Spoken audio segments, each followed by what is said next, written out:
మిత్రమా అందరికీ కూడా పొంగల్ శుభాకాంక్షలండి. పొంగల్ రోజు మనం ఈ విధంగా ఇంట్లోనైతే పూజ చేసుకొని దేవుడికి అయితే ప్రసాదంగా సేమ్యా తర్వాత వచ్చేసి వడనైతే నివేదన చేసుకున్నాను. మీరు ఈరోజు పూజ అయిపోయిందా, ఎలా చేసుకున్నారు ఏంటిది కామెంట్ సెక్షన్ చెప్పడం మర్చిపోవద్దు. గుడ్ మార్నింగ్ అండి, welcome back to my channel. అందరూ ఎలా ఉన్నారండి? నేనైతే చాలా బాగున్నాను, మీ అందరు కూడా బాగుండాలని ఆశిస్తున్నాను. ఈరోజైతే సంక్రాంతి, అందరికీ కూడా సంక్రాంతి పండగ శుభాకాంక్షలు అండి. ఈరోజైతే ఉదయాన్నే ఇల్లంతా శుద్ధి చేసేసుకున్న తర్వాత కడప కడిగేసుకున్నాను. బయట ముగ్గు వేయాలి, కడప ఒకటి కడిగేసుకున్నాను, ముగ్గు వేసుకోవాలి. దేవుడి రూమ్లు అన్నీ తూడ్చేసి పెట్టేసుకున్నాను. తర్వాత ప్రమిదలు కూడా కడిగేసి పెట్టేసుకున్నాను. ఇప్పుడు దేవుడికి కావాల్సినటువంటి ప్రసాదం చేసుకుందాము. వడ చేస్తున్నాను, తర్వాత వచ్చేసి స్వీట్ సేమియా చేస్తాను. ఇవి రెండు ప్రసాదాలు చేసేసి పెట్టి బయట వాకిట్లో ముగ్గేసుకోవాలి. బయట గుమ్మం ముందు ముగ్గు వేసుకొని వచ్చేసి దీపారాధన అయితే చేసేసుకుందాము. ఐ హోప్ నచ్చుతుంది అనుకుంటున్నాను నా యొక్క బ్లాగ్. నచ్చినట్లయితే లైక్ చేయండి, షేర్ చేయండి. సబ్స్క్రైబ్ చేయకుండా చూస్తున్నారు friends, please do subscribe to my channel. Okay friends, వచ్చేసేయండి. ఈరోజు వడ కోసం ఏంటంటే నైటే పప్పు అయితే నానబెట్టేసుకున్నాను. ఉదయాన్నే మిక్సీ పట్టుకుంటున్నాను. మిక్సీ పట్టుకునేటప్పుడు దాంట్లోకి వాటర్ తీసేసి మళ్ళీ ఒకసారి ఫ్రెష్ వాటర్ వేసుకొని కడిగేసుకోవాలి. దాంట్లోకి వాటర్ తీసేసి నైట్ నానబెట్టిన వాటర్ మళ్ళీ ఫ్రెష్ వాటర్ వేసుకున్నాను. ఈ యొక్క వాటర్ మొక్కలకు చాలా మంచిగా గుర్తుపెట్టుకుని డైల్యూషన్ చేసుకొని మొక్కలకి ఇస్తే మొక్క అయితే మంచి పూత కాత దశలో బాగా పనిచేస్తుంది.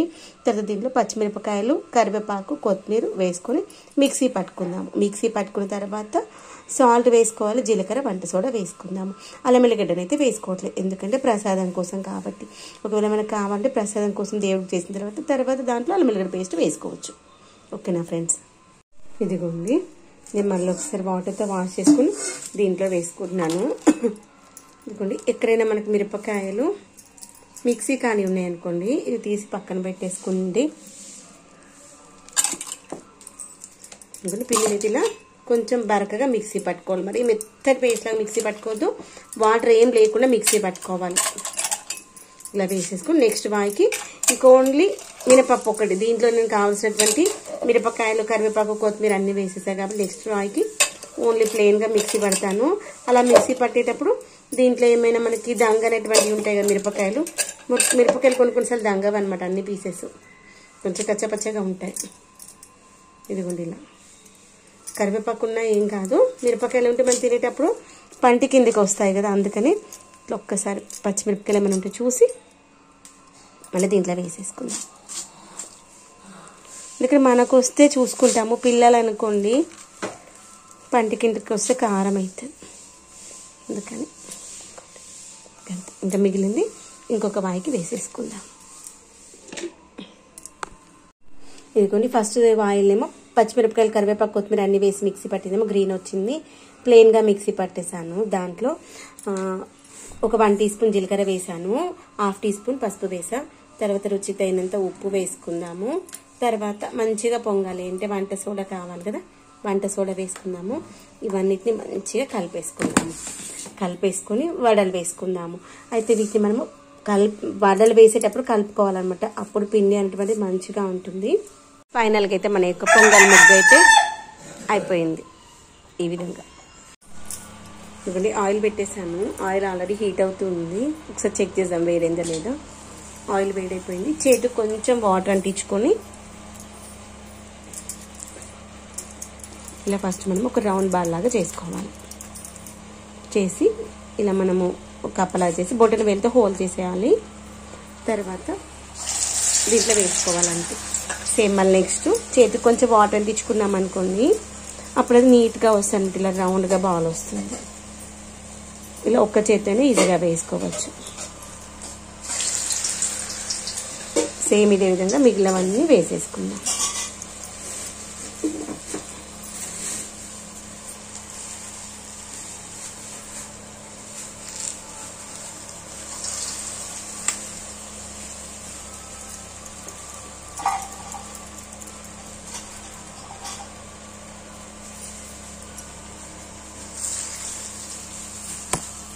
ఇప్పుడు మనకి ఫస్ట్ వేసినవి కాలుతాయి కదా, వాటిని టర్న్ చేసుకుందాము.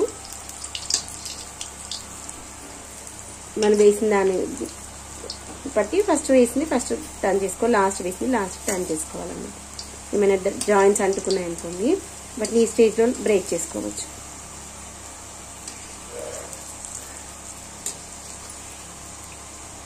ఓకే, ఇదిగోండి సేమియా కూడా అయిపోయింది. స్వీట్ సేమియా ప్రసాదం పెట్టేసుకున్నాము. ప్రసాదం కోసం బౌల్స్ కూడా రెడీ చేసి పెట్టేసుకున్నాము.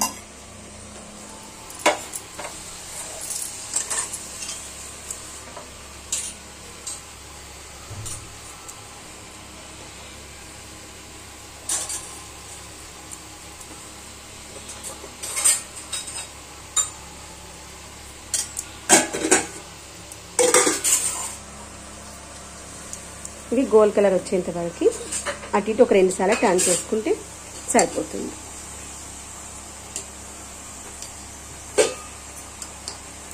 ఇగోని గుమ్మం దగ్గర మనము ముగ్గు వేసుకొని పువ్వు పెట్టేసుకున్న తర్వాత నవధాన్యాలు పెట్టేసుకుంటాం. ఇగోని గుమ్మం దగ్గర మనము ముగ్గు వేసుకొని పువ్వు పెట్టేసుకున్న తర్వాత నవధాన్యాలు పెట్టేసుకుంటాం.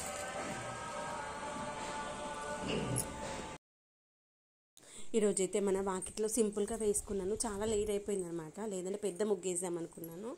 లేట్ అయిపోయింది కింద వాకిలు ఆరడానికి, అందుకోసమని సింపుల్గా ఈజీగా అయిపోయే ముగ్గు అయితే సెలెక్ట్ చేసుకున్నాను అనమాట. ముందుగా మనం ఫైనల్గా అయితే మన యొక్క పొంగల్ ముగ్గు అయితే మనము అయిపోయింది వేసుకోవాలనుకున్నాము. ఆ డిజైన్ వేసుకొని తర్వాత దాంట్లో కలర్స్ అయితే ఫిల్ చేశాను. మిత్రమా అందరికీ కూడా అనమాట. మనకు టైం పొంగల్ శుభాకాంక్షలు అండి. పొంగల్ రోజు మనం ఈ విధంగా ఇంట్లోనైతే పూజ చేసుకుని దేవుడికి అయితే ప్రసాదంగా సేమియా తర్వాత వచ్చేసి వడనైతే నివేదన చేసుకున్నాను. మీరు ఈరోజు పూజ అయిపోయిందా, ఇలా చేసుకున్నారు ఏంటని కామెంట్ సెక్షన్ చెప్పడం. అంటే వాటిని మంచి డ్రై అయిపోయి ఉంటే మంచిగా వస్తాయి అనమాట. ఇదిగోండి తర్వాత వైట్ కలర్ ముగ్గుతో వేసిన తర్వాత కలర్స్ అయితే ఇలా ఫిల్ చేసుకున్నాను. తర్వాత పక్కన వచ్చేసి చెరుకు గడలు, తర్వాత వరి కంకులు ఉంటాయి కదా, అవి పైననేమో హ్యాపీ పొంగల్ అని రాశాను. మరొకసారి మన కుటుంబ సభ్యులందరికీ కూడా హ్యాపీ సంక్రాంతి అండి. అందరూ బాగుండాలి, అందులో మనం ఉండాలని కోరుకుంటూ మీ కవిత. మీరు ఎలా సెలబ్రేట్ చేసుకున్నారు సంక్రాంతి పండుగ కామెంట్ సెక్షన్లో చెప్పడం మర్చిపోవద్దు. నా ముగ్గు అంత బాగేం రాలేదు, ఇంకా మనకి టైం లేనప్పుడు ఈజీగా అయిపోవాలి. వాకిట్లో ముగ్గు కొంచెం అందంగా కనిపించాలంటే ఈ విధంగా వేసుకోవాలన్నమాట. నెక్స్ట్ డే నేను రథం ముగ్గు ఎలా వేస్తాను ఏంటనేది మరొక వీడియోలో చూపిస్తాను. ఐ హోప్ నచ్చుతుంది అనుకున్నాను. ఎట్లా వచ్చింది ఏంటనేది మరొక వీడియోలో చెప్పడం మర్చిపోవద్దు. ఇదిగోండి ఇలా ముగ్గు వేసుకున్న తర్వాత నవధాన్యాలు, తర్వాత వచ్చేసి గొంబమ్మలు, తర్వాత